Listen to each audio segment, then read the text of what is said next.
Visst är det trevligt att komma på grön kvist.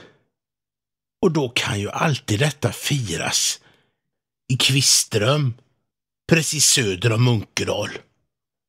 Och varför inte då på gästgiveriet här? Denna bro flyter det både kvistar och grenar och kanske hela stammar under. Det är bra strömt här i Örekilsälven. Eller vi kanske ska säga Kviströmsälven, som flyter här i Munkedals kommun.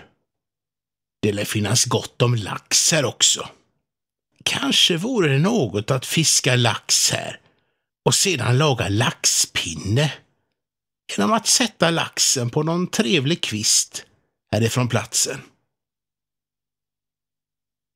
Bron har 3 valv och har stått här sedan 1818.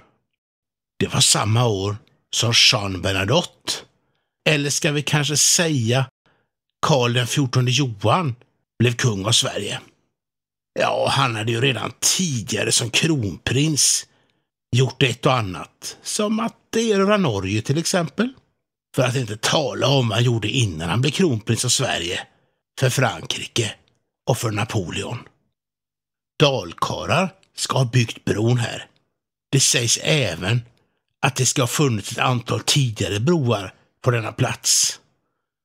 Och bron ska en gång i tiden ha varit den enda övergången häromkring över älven.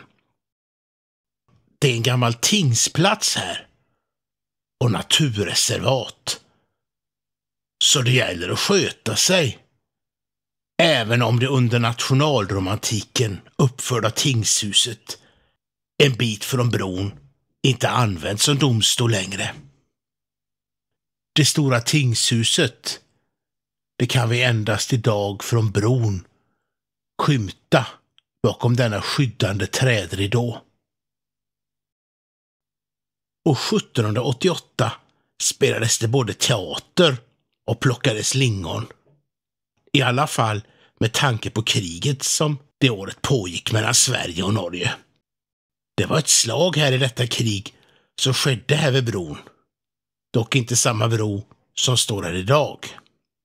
Slaget vid Kviström ledde till att svenskarna blev omringade av norrmännen. Och norrmännen tog sig då över bron här. Och då var det inte lätt att hitta Tranefält, Funk eller Friesendorf.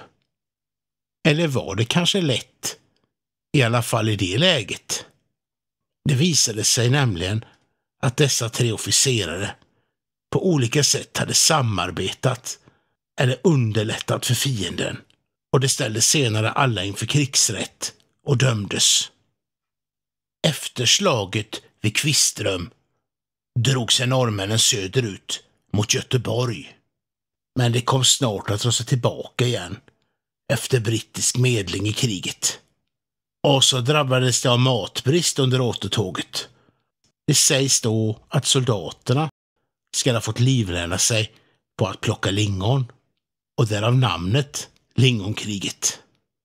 Det var ett hårt återtåg som skördade många dödsoffer. Det var, som det så ofta var i dåtidens krig, ett mindre antal soldater som dog i strid, och det stora antalet dog i sjukdomar och andra umbäranden. Teaterkriget, ja. Det utkämpades ju faktiskt samtidigt som Sveriges teaterkung, som man skulle kunna kalla Gustav III, förde krig i öster mot Ryssland. Bron är helt klart värd ett besök. Och varför då inte även besöka Kviströms gästgiveri här vid bron? En vacker gammal byggnad som är fint renoverad. Gästgiveriet har funnits här sedan 1664, även om det har byggts om en del genom åren sedan dess. Senast renoverades anläggningen 2019. Det är en vacker trakt här, och på gästgiveriet känns historiens vingslag. Det är många som har tagit in på detta genom alla år det har funnits. Kan denna bänk vara en av Sveriges mest otillgängliga. Säkerligen är även papperskorgen här intill bänken en av de allra mest svårtömda i Sverige. Jag undrar vem som senast satt på denna bänk och vem som senast tömde denna papperskorg. Kanske är det dags att laga laxpinne nu, med lax från älven och en kvist från Kvistström. Frågan är dock om det även går att dricka vatten till direkt från älven. Kan det vara tillräckligt friskt för detta? Dåligt vatten kan ju annars ha en laxerande effekt. Och den typen av lax bör nog i detta fall undvikas. Jag tyckte precis jag såg en grön kvist flyta här under bron. Denna bro som alla kvistar vill flyta under.